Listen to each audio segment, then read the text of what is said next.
Сәлам дуслар, Татмустова телеканалындан шоу-біз тапшыруы. Демәк, татар эстрадасының ең қойнар яңалыкларын сезгә мин, Фәннур Фатихов, җиткерәчәкмен.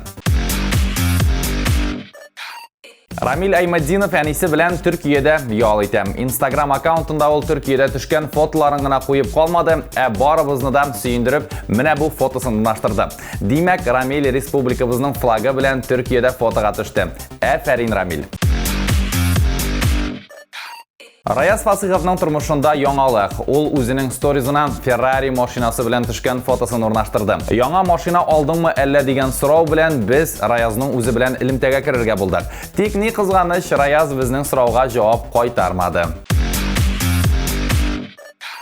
Гүзәл Уразованы ГАИ хезмәткәрләре туктаткан. Штраф сугар өчен дип уйласагыз, ялгышасыз. Җырчы үзе дә ни өчен туктатканнар икән дигән сорау белән үзенең язылучыларына мөрәҗәгать итә. Җавабын белсәгез, Гүзәлнең Instagram аккаунтына кирип яза аласыз.